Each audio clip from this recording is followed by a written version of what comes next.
because the mother said to the child, or said to me about the child, oh, like we're just waiting for someone to help us because she's useless. Right? The first thing I thought to myself is, but lady, you're the adult and you can't do it yourself either. Like, so you're just about as useless as well in her approach. But like, imagine, and you know, the tragedy is some people go home to this every day, right? Like, how do you think that shapes your identity? How you think about yourself, right? People carry that with them their whole life. They don't even realize it, right? One thing, I had this discussion with someone I was in a relationship with in the past, that like she would speak to herself rather harshly, right? It's like, well, where's that coming from? You know, it's likely from whatever culture and tradition, whatever culture exists in the household. Like, you speak critically to one another.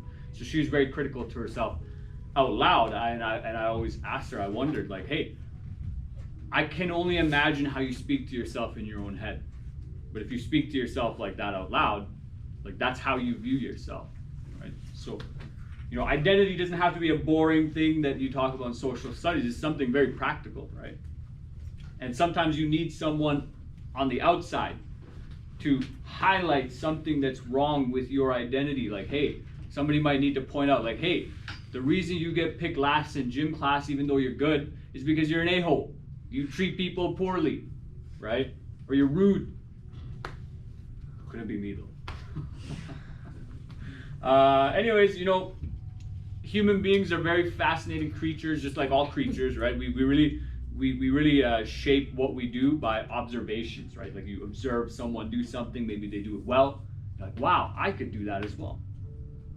Or you might see someone doing something that you're impressed by and think, like, how did this person do that, right? And like, as kids, like, you're just a sponge. You're just soaking in all this data, whether, and like when you're really small, like, you don't understand the words, but you might pick up on emotional data, right? So you might sense like really quickly when someone's angry, right? And some people maintain that skill throughout.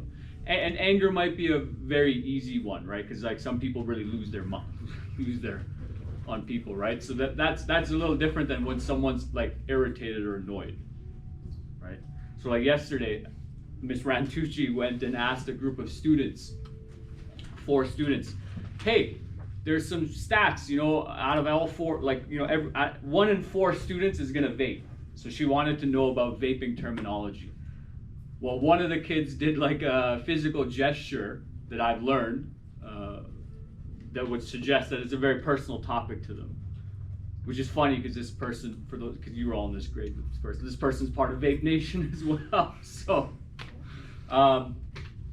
you know, people can pick up on all this data that's being presented. Now, obviously, for a variety of reasons, as you get older, you stop picking up on some of that data. Maybe you just stop caring about it, or there's just so much more going on, or there's too much data. But as like a small child, you pick up on that emotional tone, you pick up on those body language cues, you pick up on a lot of subtle information, and you know, that's gonna shift how you see yourself, how you think, and how you interact with your environment, okay? But all of that helps you to form your individual identity, right? Human beings are very, very, this has been well studied, we're very good at recognizing, like, where are you in the hierarchy or the totem pole, right? So if you're someone who gets, you know, picked last in a particular area of life, whether it's like, hey, we're doing like drama club and we want people who are good at, improv. Like, if you can never come up with an idea, maybe you'll get picked last there, but you might be an excellent athlete, right? And human beings are pretty good at picking up at all this information. Now, how does that relate to your social studies chapter? Well, how do you shape your identity when you have information and access to all over the world, right? Like, how many of you go on social media and you see people who are more fit than you? Like, in better physical shape. Like, you just look like, holy, this person's an absolute unit, okay? How many of you see people who are wealthier than you, have more money, right? How many of you see people that you think are more attractive than yourself, right? How many of you see people that you think are just doing so much more out there in the world at possibly your age? Definitely my age. I'm old, kid, right? How does that impact your identity and how you see yourself in the world, right? You're shaking your head. It's probably a negative impact, right? Like, you go to social media, you interact with, instead of, so, and think about it this way, because Leduc's a small town, right? So it's small enough, right? But when you're on social media, you're interacting with maybe 500 million people technically, right? Because that's how the algorithm will work, right? The most popular content creators will, rise to the top, and then those are also some of the most highly productive people, perhaps, where they're very capable of doing what they're doing. And now you're comparing yourself to those people. So how does that impact you, right? Like, if you're, like, we have music and entertainment, like if you're trying to make music and do that as something you think is your, career, you might go and see someone on Instagram and it's like, wow, this person has, 10,000 followers and they've only been doing this for a year. I've been doing this for 3 years and I'm nowhere near that level of progress. Or they're very skilled. Just the other day, I think you were showing me like a basketball athlete. This guy's like 18. He's, I don't know, like 10 feet tall or something. 7 feet tall. He's got a 10-foot reach, and he's probably going to go to the NBA. He is in the NBA. He is in the NBA. How old is he? Like 18. Wow, right? So you got to compare yourself with that. Like that guy could be in a classroom in this school, but instead he's playing NBA. You have your hand up. I was going to say that it's not always a negative thing. It's not always a negative thing. I like that. That was my own pessimism coming out. Well, what's some of the positive stuff? Like you could like say, oh, this person's been doing this much. I should try to be more like that. More Right? Yeah, like Who was here yesterday saying they were gonna carry the logs in the boats? Oh, that was me. That was you. Okay? This guy's been watching David Goggins, right? Maybe you see things that are inspirational that make you do more as well, right? So you gotta balance both. I think generally speaking, I think the data is pretty out there that for a lot of young people, this extreme globalization and access to information typically has a negative impact. You got to be very careful about curating a positive influence, right? You got to make sure you're interacting with good stuff, right? Because the other thing with current events, I'm glad none of you really chose anything very depressing, but there's a lot of depressing conflicts going on, in the world right now.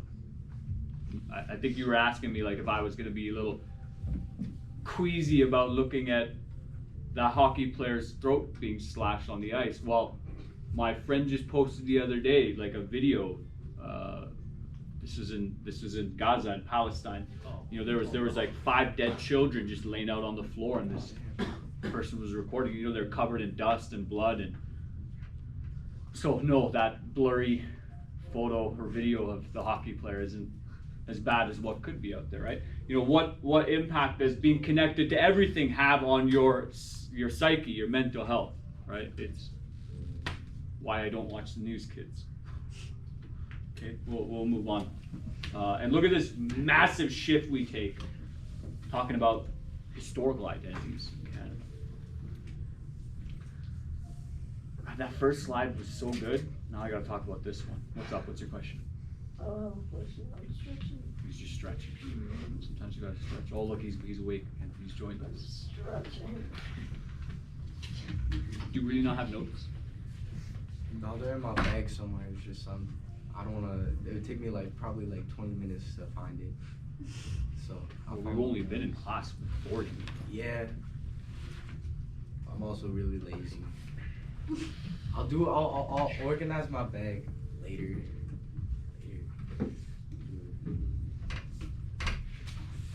So, just like your identity can change, just like like some of you, like myself, your family's migrated here, would have had a tremendous impact on your family's orientation, identity. Some of you might have moved here from different provinces, different parts of the city and whatnot, and how does that impact and influence what happens in your family, right?